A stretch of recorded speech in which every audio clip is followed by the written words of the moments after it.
PSSI juga. I'd like to ask you a little bit in regards to what are your first things on the agenda for you that you plan on doing. Obviously, there's a big match day coming up, but outside of that. Well, I think it's quite logic because if you want advice, the first thing you need to do is to analyze.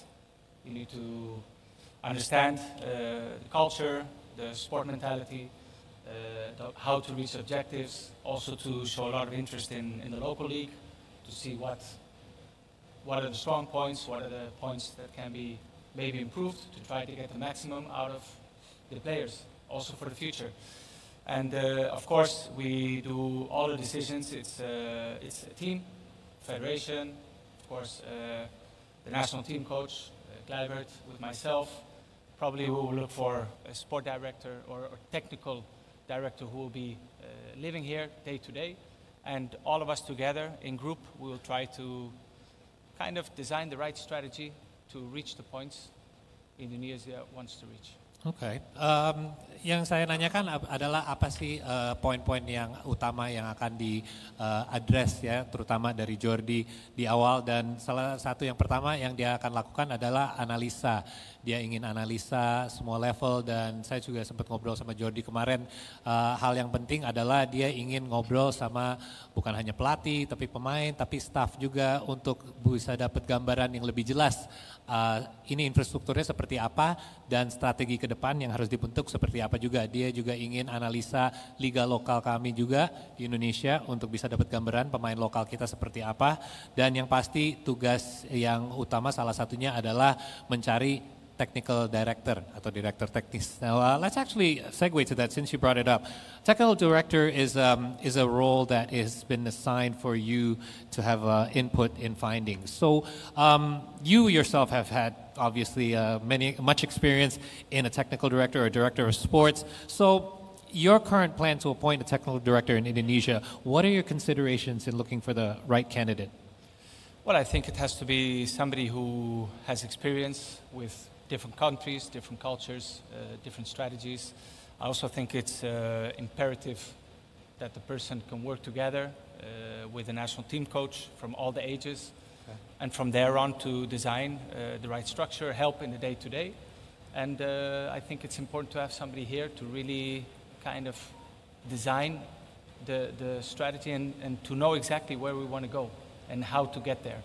So I think it's important to have somebody who, again, I repeat, has experience abroad, that he's open-minded, that he's quick to adapt to new places, because every culture is different, and it's important to work together as a group, as I said before also, together with the federation, together with the coaching staff, and all together to try to create the same direction, the same path towards good results. Common goal. Yeah. So, yang saya menanyakan adalah role-nya Dirtek, apa sih yang dicari untuk kandidat tersebut. Dan yang pasti kalau Jordi ingin kandidat untuk Dirtek ini bisa seseorang yang punya pengalaman di berbagai negara-negara lain di dunia ini. Karena dia juga ingin seseorang yang punya pengetahuan yang luas, pengalaman yang luas, dan juga dari kebudayaan juga terekspos sama kebudayaan lain di luar Indonesia saja. Dan juga bisa kerjasama sama tim PSSI sama pelatih-pelatih di setiap level untuk membentuk strategi yang tepat untuk semua level bisa menuju ke goal yang sama, yaitu meningkatkan sepak bola di Indonesia. So I want to talk about your personal experience, because you mentioned how it would be good to have a technical director that has a more worldly experience, I suppose, like a more global kind of cultural experience. You yourself have a very interesting background. You obviously are a son of arguably the best Dutch footballer of all time, but you actually started at a young age in Spain. Can you tell us a little bit about how that experience was for you, having played at a youth level in Spain, and actually you make a home in Spain as well? Yeah, I think that's having a father that moved a lot of countries, played in different places, and the fact is my first language, like my mother language, if I can say this, is Spanish.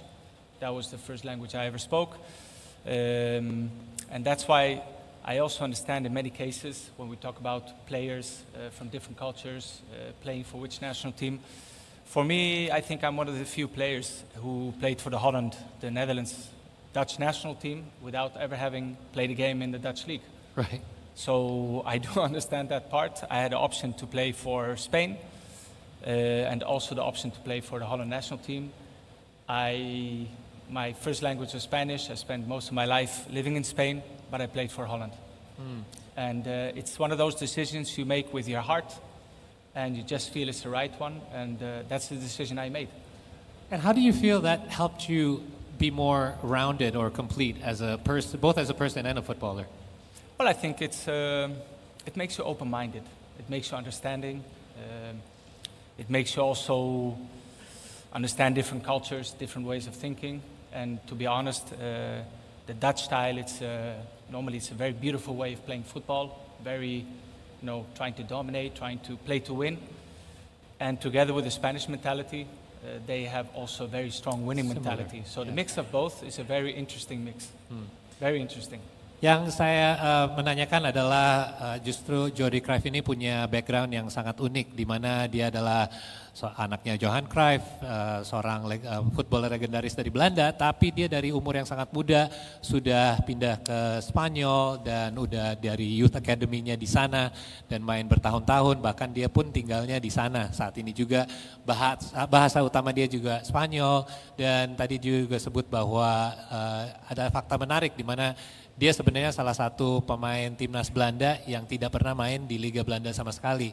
Dan dia ada pilihan untuk main mau di timnas Spanyol juga bisa, tapi dia lebih memilih dengan hati dan ingin main untuk Belanda. Dan ini menarik buat saya sendiri ya, karena ini adalah banyak yang bisa dicocokin sama Indonesia saat ini juga. Timnas juga penuh dengan pemain lokal dan juga diaspora, dan ini mungkin bisa jadi sesuatu yang sangat relatable buat Jordi. Saya juga ingin tahu apakah ini bisa membantu justru dia dengan role-nya sebagai penasihat teknis, dan dia juga merasa ada banyak kesamaan ya antara sepak bola di Belanda maupun sepak bola di Spanyol, di mana targetnya adalah untuk menang tapi juga main sepak bola yang indah, dan ini semoga bisa membantu dia juga untuk bisa terapkan joint culture ini di Indonesia juga di sepak bola kita di PSSI.